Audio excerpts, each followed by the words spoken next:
오늘 오후에 말씀은 오후에 만찬이 있고요. 그래서 만찬 후에 또 전도지 배포가 있는데 오늘 만찬을 이렇게 우리가 하기 전에 잠깐 생각해 볼 점을 우리가 서로 나누기를 원합니다. 지난주 오후에 영적인 전쟁에 관해서 말씀을 나눴습니다. 그래서 마지막 중요한 전신갑주 최종적인 것이 바로 끊임없는 기도다. 하나님 앞에 무릎 꿇는 것이다. 내 자신이 이렇게 겸손하게 주님 앞에 서는 것이다. 말씀을 드렸습니다. 그래서 우리가 영적 전쟁을 우리가 늘 하고 있는데 우리 느끼지 못하더라도 영적 전쟁의 그 대상은 아시겠지만 영적 전쟁은 아군과 적군이 있는데 적진과 아군 진영이 있는데 우리는 같은 아군 진영에서 같이 힘을 모아서 전쟁을 하는 사람들이고 적의 진영은 바로 누가 있는가 우리가 잘 아는 세 우리의 적이 있습니다. 크게 이제 생각해 보면 마귀가 있고 세상이 있고 이제 왜냐하면 마귀가 이 세상에 지금 통치자라 했잖아요. 임금이라 했잖아요. 그리고 이상하게 우리 진영에 있는데도 우리 진영에 적이 또 하나 있단 말입니다. 그래서 우리 자신이 때로는 우리가 영적 전쟁을 하는데 적이 될 수도 있다. 그래서 마귀가 하는 일이라는 것은 이제 우리 눈에 보이지 않지만 베드로 기자가 얘기한 것처럼 울부짖는 사자같이 두루다니며 삼킬 자를 찾는다 그랬어요. 여기서 그래서 너희 대적 마귀가 그랬어요. 너희 대적 마귀가. 근데 이 말을 우리 말로 해보면 울부짖는 사자처럼 사자같이 두루다니면서 삼킬 자를 찾는다. 이걸 보고 이제 우리 말로는 호시탐탐이라고 그러잖아요. 호시탐탐. 근데 여기에는 호라는 건 여러분도 아시죠? 호랑이 호자거든요. 그래서 이 배고픈 호랑이가 먹이를 찾아서 큰 늘에 불을 켜고 어슬렁어슬렁 돌아다니는 이런 상황을 호시탐탐이라는데 성경에는 타이거란 말이 안 나옵니다. 한 번도 안 나와요. 대신 성경에는 많이 나오는 동물이 있어요. 사자가 있어요. 사자. 그래서 그때 당시에 팔레스타인 지방에는 사자가 있었죠. 그래서 사실 성경 말대로 하면 사시탐탐해요. 사시탐탐. 그래서 울부짖는 사자같이 두루다니며 지금 삼킬자를 찾고 있는 것이 바로 마귀입니다. 이 마귀는 그냥 이렇게 구경하러 다니는 게 아니라 그리스도인을 삼키려고 하고 파괴하려고 하고 그리스도인의 가정을 파괴하려고 하고 또 이 주님의 교회를 호시탐탐, 사시탐탐 노려서 어디든 문제를 일으켜서 파괴하려고 하고 또 그 교회의 지도자들을 영적인 목회자 지도자들, 집사들, 어떤 지체들, 믿음의 친구들을 이렇게 삼키려고 분주히 다니는 것이 마귀입니다. 그래서 이 마귀의 대응법은 거기에 베드로전서 5장 8절에 있는 것처럼 믿음에 굳게 서서 그를 대적하라 그랬어요. 그럼 믿음에 굳게 선다는 걸 뭐 얘기합니까? 믿음의 대상은 주 하나님입니다. 믿음의 대상이 누굽니까? 여러분들이 저를 믿고 저도 여러분들을 믿지만 그것은 우리가 마귀와의 싸움에서 승리할 수 있는 요건이 되지 않아요. 내가 여러분들을 아무리 믿어도 여러분들이 저를 아무리 믿어도 여러분들의 생명 제가 책임져 줄 수 없습니다. 우리의 믿음의 대상은 우리 하나님입니다. 그 하나님의 자녀된 믿음에서 이제 우리의 그 믿음에 든든히 서라는 겁니다. 굳게 서서 굳게 선다는 것은 지속적으로 흔들리지 않는다는 걸 얘기하죠. 굳게 선다는 것은 흔들리지 않는다는 거죠. 이는 꾸준히 나간다는 거죠. 믿음에 굳게 서서 살아간답니다. 이렇게 마귀는 이렇게 하나님을 경배하고 하나님을 이렇게 바라보며 그분의 말씀 붙들고 기도하는 사람들을 제일 두려워합니다, 여러분. 그래서 예수님도 그걸 본을 보여주셨어요. 이제 마귀가 이렇게 시험할 때가 됐잖아요. 이게 사실은 그 십자가에 달릴 때 사실 굉장히 어려운 건데 그 전에 기도로 무장을 하셨고 또 처음에 공생을 시작하실 때 마귀에게 시험을 광야에 가서 받으시죠. 근데 거기에서 이기신 것은 하나님에 대한 절대 신뢰, 아버지에 대한 절대 신뢰. 그래서 그 아버지의 말씀을 자기 생각이 아니라 예수님의 생각이 아니라 물론 예수님의 생각도 하나님의 뜻이고 말씀이지만 그때는 이제 하나님의 말씀을 이렇게 인용해서 그때마다 마귀와 이렇게 대항을 합니다. 그래서 그 마귀는 그 말씀 때문에 다 도망가게 되죠. 물러가게 되죠. 두 번째 우리가 세상인데 세상에는 우리에게 부단히 세상의 철학, 지식, 사고방식 또 세상의 제도 심지어는 나쁜 것도 아니지만 이런 시스템 이런 것들까지도 우리를 이제 무너뜨리기 위해서 이 세상의 것들을 모두 이용해서 마귀가 우리에게 유혹을 합니다. 세상의 종교, 세상의 가치. 그래서 우리가 세상에 살지만 하나님의 말씀에서 나오지 않은 모든 것들은 사실 이제 아버지의 원수가 된다고 했습니다. 세상이나 세상에 있는 것들을 사랑하지 말라. 어떤 사람이 세상을 사랑하면 아버지 사랑이 그 속에 있지 아니한다. 그래서 세상을 우리가 이길 수 있는 방법은 부단히 이 세상에 동화되지 않도록 노력하는 거다. 동화되지 않도록. 그리고 동화되지 않은 것을 또 좀 더 적극적으로 얘기한다면은 영적으로 이 세상의 것을 만지지 말자. 영적으로. 그리고 그곳에서 나와 분리하라. 그랬어요. 그것은 이사야 대언자가 이사야서 52장 11절에 이렇게 벌써 이미 다 예언을 해놨어요. 고린도 후서 6장에는 믿지 않는 사람들과 우리가 같이 하면 안 된다.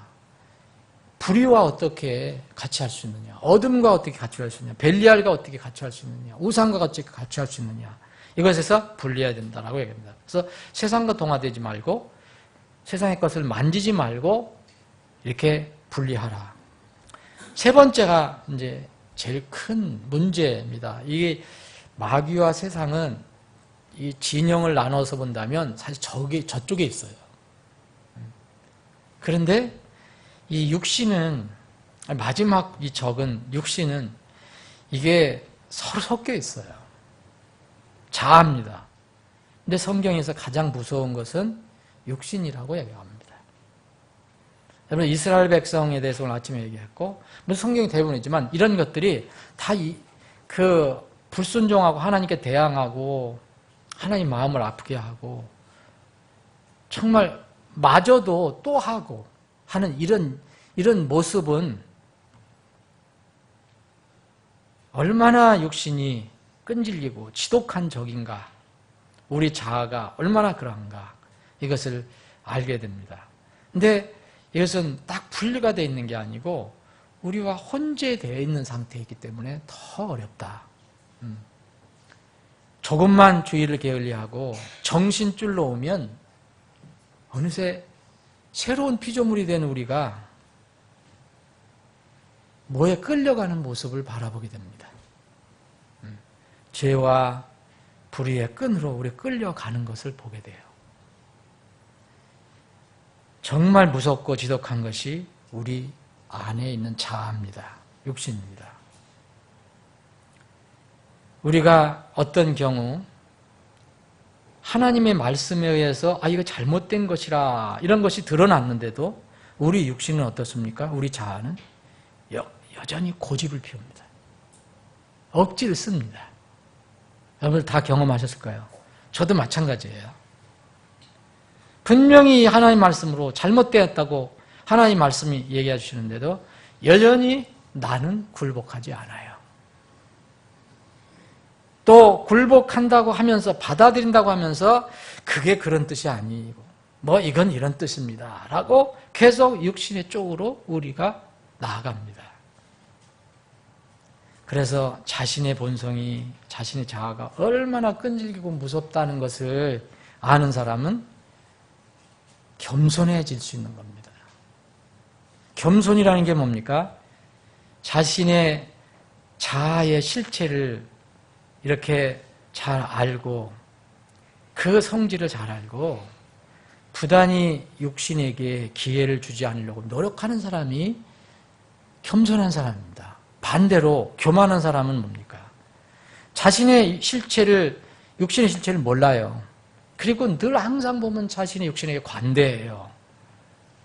이런 사람은 교만한 사람입니다. 우리가 실수를 하지 않고 잘못을 안 저질러서 겸손한 게 아닙니다. 우리는 그렇게 저질릴 수도 있어요. 그런데 겸손은 자신이 문제가 있을 때, 하나님 말씀이 내게 왔을 때 그 이유를 달지 않고 무릎을 꿇는 것이 겸손한 사람입니다.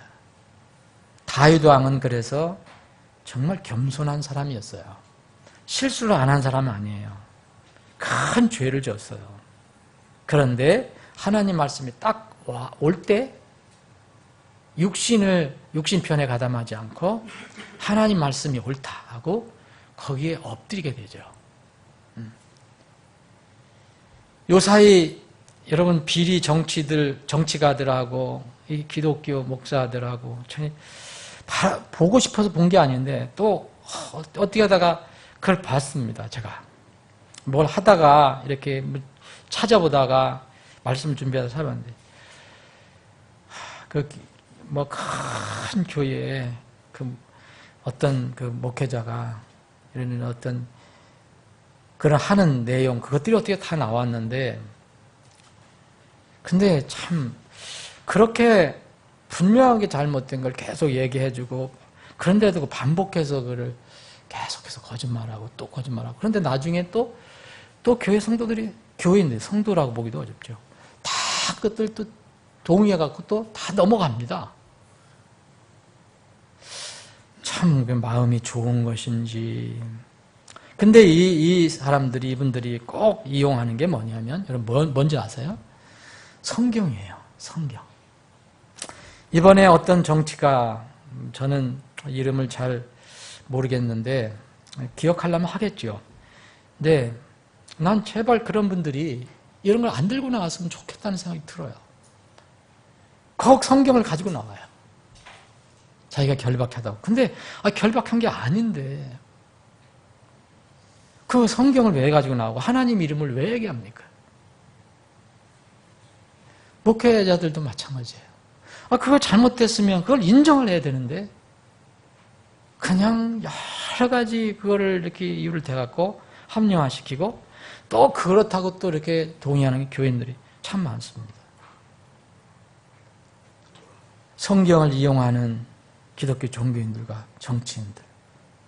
성경을 가지고 자기가 하나님 말씀은 자기가 결백하다는 걸 증명한다. 그래서 백합화를 들고 나오기도 하고.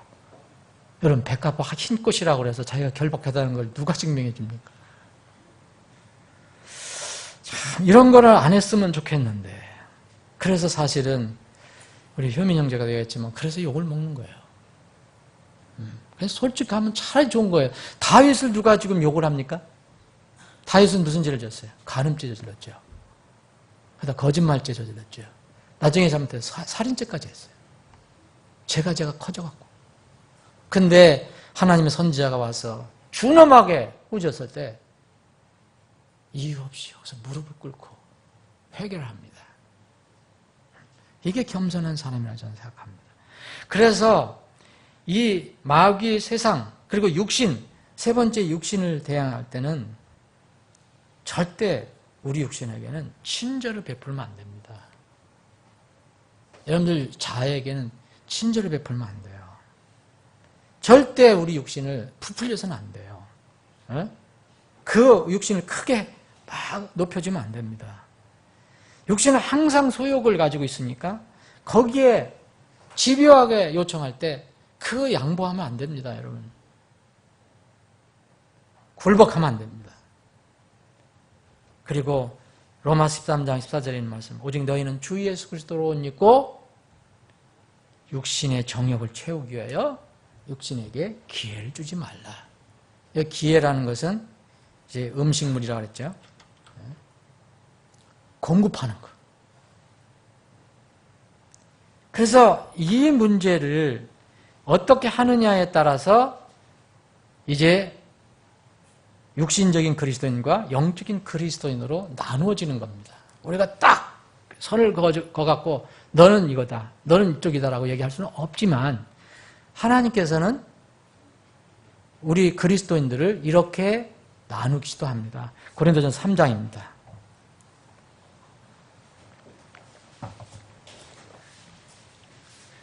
고린도전서 3장 제가 읽겠습니다. 형제들아, 내가 영에 속한 자에게 말하는 것 같이 너에게 할 수 없어서 육신에 속한 자, 곧 그리스도 안에 있는 가난아이들에게 말하는 것 같이 하였노라. 여기 영에 속한 자로 번역이 되는데 이것은 영어로 spiritual입니다. 한 단어로 되어 있어요. 그리고 육신에 속한 자라고 번역이 되어 있는데 영어는 carnal입니다. 두 개가 대비되는 거예요.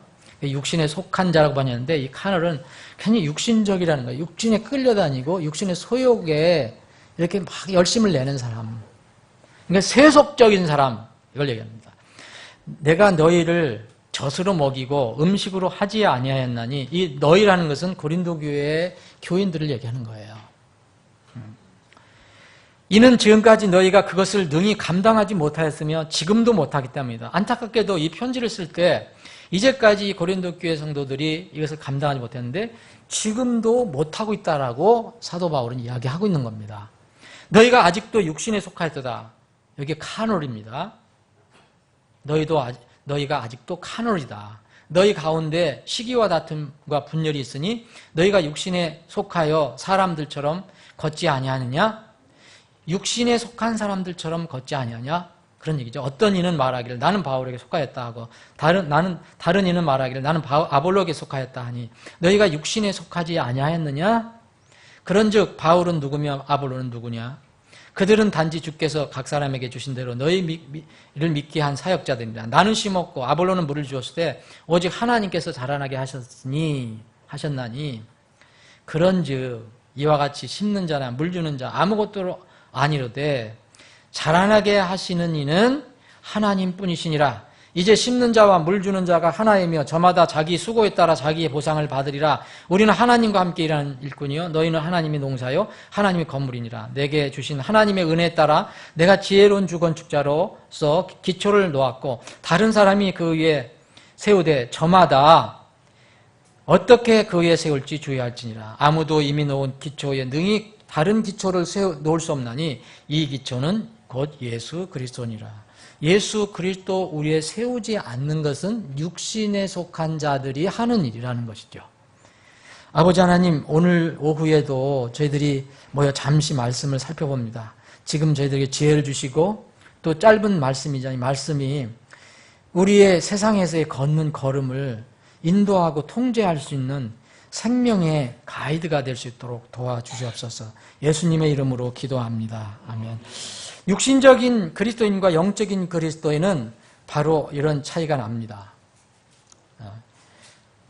하나님께 사람을 만드셨을 때 그냥 육으로 만드신 거 아닌지 여러분도 아시죠? 육혼 영으로 만드셨습니다. 창조하실 때 육은 아무 생명이 없어요. 흙으로 모양을 만드셨죠. 그런데 그 위에 콧구멍 속으로 하나님의 호흡이 들어가니까 비로소 살아있는 혼이 되었다라고 얘기합니다. 뭡니까? 살아있는 혼이 되었어요. 사람은 영이 아니므로 육체가 필요한 겁니다. 그런데 육체가 영을 다스리는 것이 아니고 이 창조, 이 과정을 통해서도 보면 영이 육체를 다스리도록 창조되었다는 거예요. 이렇게 창조된 사람이 마귀에게 속아서 이제 죄를 짓게 됐고, 이제 육이 죄를 짓게 된 뒤에는 육이 영을 지배하는, 영이 육을 지배해야 되는데 이제 육이 영을 지배하는 사람, 곧 타락한 사람이 된 겁니다. 타락된 거예요. 이 위치에서 이게 내려온 겁니다. 그래서 이제 이 세상에서는 지금 그 뒤로는 죄가 들어온 이후로는 몸이 먼저 구원받는 게 아니에요. 영과 혼이 구원받고 마지막으로 육체가 구원받아서 마지막 주님 오실 때는 전 인격적인 영혼 구원이 이제 이루어지게 됩니다. 그러면 새로워졌다는 것은 뭘 얘기하냐? 우리가 이제 아직도 육이 이제 완전히 대속이 되지 않은데 주님이 아직 안 오셨으니까 그러면 우리가 새로워졌다고 하는데 새로운 피조물이라고 하는데 새로워졌다는 것은 타락한 상태에 있다가 본래 창조 받았을 때 창조되었을 때 그런 성질로 돌아가는 것, 곧 영이 육을 지배하는 통제하는 시스템으로 우리가 회복됐다는 것을 얘기합니다. 그래서 성령이 우리 안에 들어오신 겁니다. 전에는 성령이 없었기 때문에 육이 지배를 해요. 그런데 성령님이 오셨다고 그랬어요. 성전이랐어요. 그럼 이제 하나님이 영이시니까 영이 육을 통제하고 지배할 수 있는 시스템이 갖춰진 겁니다. 이게 구원받은 사람이에요. 그런데 여전히 몸이 영화로운 상태로 변화되기 전까지는 두 가지가 함께 있으니까 영과 육의 갈등이 계속되는 겁니다. 그래서 고린도 교회 성도들은 너희들이 구원받지 않은 사람들이라고 얘기한 게 아니라 너희들이 똑같이 여기에 1장 1절에 보면 고린도에 있는 하나님의 교회 곧 그리스도 예수님 안에서 거룩히 구별되고 성도로 부르심을 받은 자들 그랬잖아요. 성도로 부름 받은 사람들입니다. 성도입니다. 성도인데 이 성도들에게 이렇게 바울 사도는 이렇게 편지를 쓰고 있습니다. 스피리추얼한 사람이 있는가? 곧 영에 속한 자가 있는가 하면 카널한 사람이 있다. 육신적인 사람들이 있다라고 얘기합니다. 하나님의 자녀인데도. 그래서 우리가 주님을 만날 때까지는 계속 영과 육의 갈등이 일어나는데 그러면 육신적인 사람이란 뭐냐? 원래에 있었던 시스템, 거듭나기 전에 있었던 그 시스템의 그런 작동이 계속 일어나는 사람들. 이제 몸의 정욕이 들어오신 하나님의 영의 통제를 받기를 적극 싫어하는 사람들. 이런 사람들이 이런 카노라는 사람이라고 얘기합니다. 여러분, 거듭나지 않은 사람들, 순수한 거듭나지 않은 사람들하고 차이가 뭐겠습니까? 거듭나지 않은 사람은 이런 시스템이 회복이 안 됐어요. 복구가 안 됐어요. 성령님이 안 계셔요. 그런데 우리 그리스도인들은 이제 그런 시스템으로 회복은 됐어요. 육신은 있지만 영이 들어왔어요. 하나님의 거룩한 영이 들어왔어요. 그래서 그 영의 통제를 받아서 하나님 법을 따라서 살아갈 수 있는 능력은 갖추어졌다고 그랬습니다. 그런데 그렇게 거듭나지 않은 사람은 그런 능력 자체가 없다는 거예요. 로마서 8장 7절에 보면 육신적인 생각은 하나님 법에 복종하지 아니할 뿐 아니라 이 사람들 구원받지 못한 사람 얘기하는 거죠. 참으로 그렇게 할 수도 없다. 그래서 하나님을 대적하는 것이니라 이렇게 얘기합니다. 그래서 거듭나기 전에는 아예 영적인 사람이 될 수가 없습니다. 그런데 우리는 하나님의 영을 받았기 때문에 이제는 영적인 사람이 될 수 있는 그런 가능성을 가지고 있습니다. 어떻게 자신의 육신을 다스릴 거냐. 여기에 따라서 이게 이제 결정이 되는 겁니다. 육신적인 신자를 간단하게 얘기한다면 이겁니다. 육신이 이 세상에서 어떤 일을 하거나 무슨 상황이 있을 때 육신이 우리 혼의 생각을 지배해요. 그러면 혼의 생각이 또 영을 끌고 가요. 영이 없어진 게 아닙니다. 그래서 명령의 최고 자리에 이 머리에 누가 앉아 있느냐면 바로 육신이 있는 사람. 이것이 바로 육신적인 카널한 신자예요. 고린도 교회는 구원을 받았지만 여전히 너희들은 육신에 속했다. 너희들 젖으로 먹이고 음식으로 못하겠다. 왜냐하면 감당하지 못했고 지금도 못한다. 그래서 너희들 만날 인간을 난 바울에 속했다. 아볼로에 속했다. 만날 이런 거나 가지고 싸우고 그래서 너희들의 생각은 너희들이 구원받았지만 이 머리에 제일 이게 집의 통제 제일 위에가 바로 육신이 들어앉아 있다. 이런 사람들의 특징이 뭐냐니까? 내가 자유다. 자유인이다. 내가 하고 싶은 것 한다. 내 생각은 이래. 내 마음은 이것을 원해. 이런 것을 잘 얘기합니다. 그리고 또 하나의 특징은 이런 사람들은 하나님의 명령을 율법으로 치부해서 무시합니다. 거의 그렇습니다. 그래서 성경 지식이 많고 적음에 상관없습니다. 오히려 성경 지식이 많은 사람이 육신적인 신자가 많습니다. 이 시대에 많습니다. 여러분, 소위 하면 킹제임스 성경을 아는 사람들도 적지 않아요. 예배를 한번 제대로 잘 못 드려요. 정한 이 교회도 없이 계속 방황하고 떠돌아다니는 사람들이 있어요. 그런데 그들에는 굉장히 높은 수준의 지식을 얘기해요. 근데 실제로 몸과 마음을 겸손하게 이렇게 하나님께 드려서 예배 드리는 것은 잘 못해요. 그걸 우습게 보기 때문에 그렇습니다. 이런 사람들이 정말 육신적인 신자예요. 성경을 몰라서 그런 것이 아닙니다. 그리스도 안에 갓난 아이들이에요. 고린도 교회에요. 여러분 얼마나 많은 선물 받았는지, 하나님의 영적 선물을 받았는지 아시죠? 고린도전서 1장 7절에 보면 이로써 너희가 어떤 선물에서도 뒤처지지 아니하고 그랬잖아요. 어떤 선물에서 뒤처지지 않았습니다. 고린도 교회 사람들이. 그렇게 많이 받았다는 거예요. 그런데도 여전히 이것을 벗어나지 못해요. 왜냐하면 시스템이 성령님 오셨는데 육신이 여전히 자리를 차지하고 있습니다. 그래서 결국 성령님을 종다루듯다는 거예요. 육의 존재까지 부정하면 안 되지만 육이 영을 앞서면 육신적인 신자가 되는 겁니다. 또 영적인 신자는 뭡니까? 육신적인 신자는 반대죠. 하나님과 교통하는 영이 하나님 말씀을 통해서 자신의 혼이나 생각을 자꾸 통제하려고 합니다. 영으로부터 받은 명령을 받은 그 혼은 육신을 통제합니다.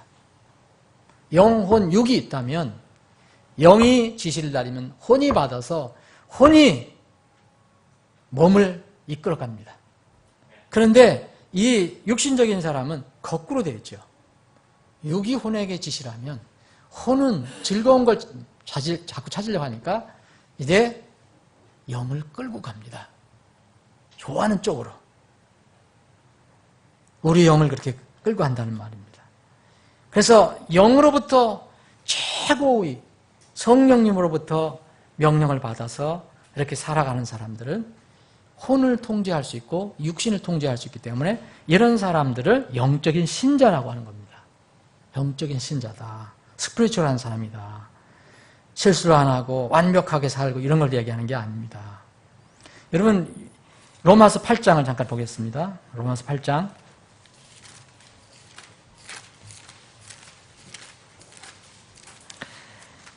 로마서 8장 1절. 그러므로 이제 그리스도 예수님 안에 있는 자들에게는 정죄함이 없나니 그들은 육신을 따라 걷지 아니하고 성령을 따라 걷느니라.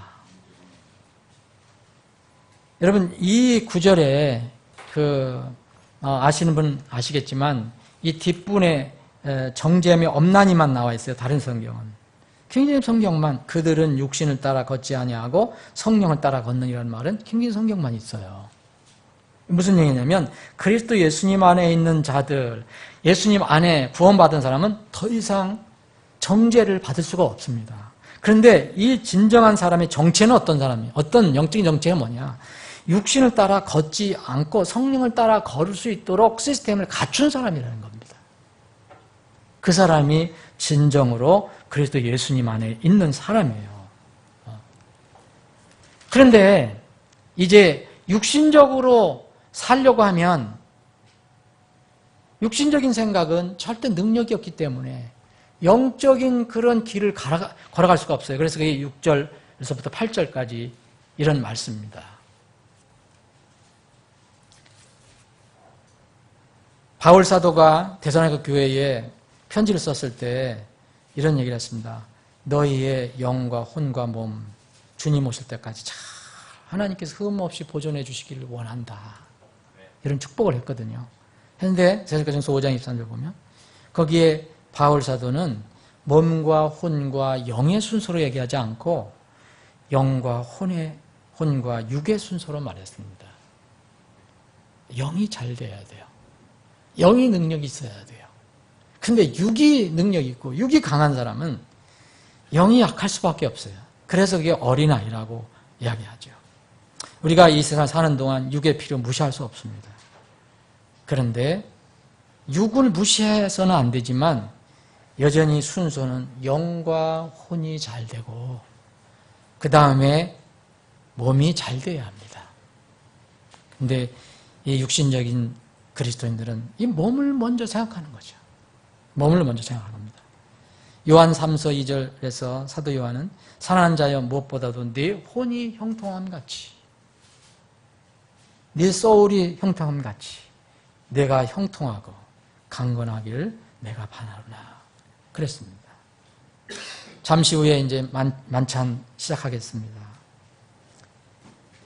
여러분 고린도 교회는 육신적인 신자 곧 자신이 다른 성도들보다 더 성경 지식이 많고 더 우수하다고 생각하는 사람들로 인해서 교회에 어려움이 생겼습니다. 불화가 있었고 또 만찬도 무질서했습니다. 만찬은 주님을 기억하는 겁니다. 주님의 대속 사역을 기념하는 겁니다. 주님과 나의 관계, 분명한 관계를 생각해 보는 겁니다. 그래서 만찬에 참여하는 사람은 남을 볼 새가 없습니다. 만찬에 참여한 사람은 남을 볼 새가 없어요. 만찬에 참여한 사람은 먼저 너 자신을 살피라 그렇게 얘기한 겁니다. 나를 살펴보고 주님의 겸손을 입고 참여하는 겁니다. 사랑하는 여러분, 만찬에 참여하면서 나는 정직하게 어떤 종류의 신자인가? 영적인 신자인가? 육신적인 신자인가? 구원받고 침례에 응한 순종한 사람들은 누구나 다 만찬에 참여할 수 있는데 그럼에도 불구하고 이 만찬은 또 우리에게 내가 영적인 신자인가 육신적인 신자인가를 돌아볼 수 있는 기회도 됩니다.